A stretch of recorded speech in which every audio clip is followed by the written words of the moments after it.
जय श्री हरि। श्रीमद् भगवद गीता अध्याय 14 प्रकृति के 3 गुण। भगवान ने कहा, अब मैं तुमसे समस्त ज्ञानों में सर्वश्रेष्ठ इस परम ज्ञान को पुनः कहूंगा, जिसे जान लेने पर समस्त मुनियों ने परम सिद्धि प्राप्त की है। इस ज्ञान में स्थिर होकर मनुष्य मेरी जैसी दिव्य प्रकृति को प्राप्त कर सकता है। इस प्रकार स्थित हो जाने पर वह न तो सृष्टि के समय उत्पन्न होता है और न प्रलय के समय विचलित होता है। हे भरत पुत्र, भ्रम नामक समग्र भौतिक वस्तु जन्म का स्रोत है और मैं इसी भ्रम को गर्भस्थ करता हूँ, जिससे समस्त जीवों का जन्म संभव होता है। हे कुंती पुत्र, तुम यह समझ लो कि समस्त प्रकार की जीव योनियां इस भौतिक प्रकृति में जन्म द्वारा संभव है और मैं उनका बीज प्रदाता पिता हूँ। भौतिक प्रकृति 3 गुणों से युक्त है। ये हैं सतो, रजो तथा तमोगुण। हे महाभाव अर्जुन, जब शाश्वत जीव प्रकृति के संसर्ग में आता है तो वह इन गुणों में बंध जाता है। हे निष्पाप, सतोगुण अन्य गुणों की अपेक्षा अधिक शुद्ध होने के कारण प्रकाश प्रदान करने वाला और मनुष्यों को सारे पाप कर्मों से मुक्त करने वाला है। जो लोग इस गुण में स्थित होते हैं वे सुख तथा ज्ञान के भाव से बंध जाते हैं। हे कुंती पुत्र, रजोगुण की उत्पत्ति असीम आकांक्षाओं तथा तृष्णाओं से भरी होती है और इसी के कारण से यह देहधारी जीव सकाम कर्मों से बंध जाता है। हे भरत पुत्र, तुम जान लो कि अज्ञान से उत्पन्न तमोगुण समस्त देहधारी जीवों का मोह है। इस गुण के प्रतिफल पागलपन, आलस तथा नींद है, जो बद्ध जीव को बांधते हैं। हे भरत पुत्र, सतोगुण मनुष्य को सुख से बांधता है, रजोगुण सकाम कर्म से बांधता है और तमोगुण मनुष्य के ज्ञान को ढक कर उसे पागलपन से बांधता है।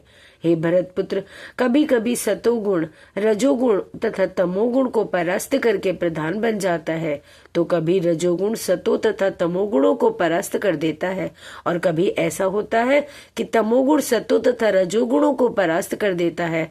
इस प्रकार श्रेष्ठता के लिए निरंतर स्पर्धा चलती रहती है। सतोगुण की अभिव्यक्ति को तभी अनुभव किया जा सकता है जब शरीर के सारे द्वार ज्ञान के प्रकाश से प्रकाशित होते हैं। हे भरतवंशियों में प्रमुख, जब रजोगुण में वृद्धि हो जाती है तो अत्यधिक आसक्ति, सकाम कर्म, गहन उद्यम तथा अनियंत्रित इच्छा एवं लालसा के लक्षण प्रकट होते हैं। जब तमोगुण में वृद्धि हो जाती है तो हे कुरुपुत्र, अंधेरा, जड़ता, प्रमत्तता तथा मोह का प्राकट्य होता है। जब कोई सतोगुण में मरता है तो उसे महर्षियों के विशुद्ध उच्चतर लोकों की प्राप्ति होती है।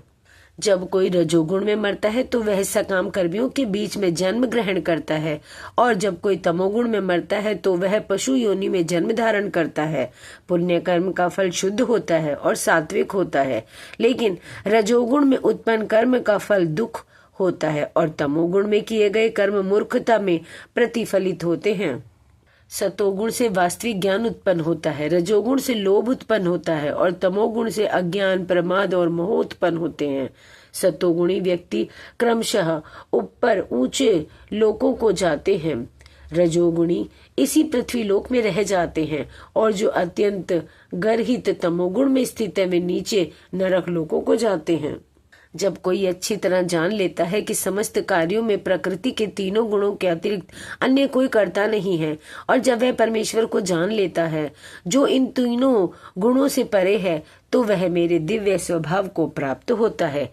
जब देहधारी जीव भौतिक शरीर से संबद्ध इन 3 गुणों को लांघने में समर्थ होता है तो वह जन्म, मृत्यु, बुढ़ापा तथा उनके कष्टों से मुक्त हो सकता है और इसी जीवन में अमृत का भोग कर सकता है।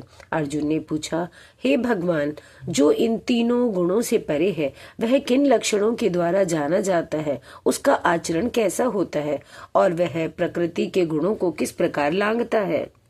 भगवान ने कहा, हे पांडुपुत्र, जो प्रकाश, आसक्ति तथा मोह के उपस्थित होने पर न तो उनसे घृणा करता है और न लुप्त हो जाने पर उनकी इच्छा करता है, जो भौतिक गुणों की इन समस्त प्रतिक्रियाओं में निश्चल तथा अविचलित रहता है और यह जानकर कि केवल गुण ही क्रियाशील है, उदासीन और दिव्य बना रहता है, जो अपने आप में स्थित है और सुख तथा दुख को एक समान मानता है, जो मिट्टी के ढेले, पत्थर एवं स्वर्ण के टुकड़े को समान दृष्टि से देखता है, जो अनुकूल तथा प्रतिकूल के प्रति समान बना रहता है, जो धीर है और प्रशंसा तथा बुराई, मान तथा अपमान में समान भाव से रहता है, जो शत्रु तथा मित्र के साथ समान व्यवहार करता है और जिसने सारे भौतिक कार्यों का परित्याग कर दिया है, ऐसे व्यक्ति को प्रकृति के गुणों से अतीत कहते हैं।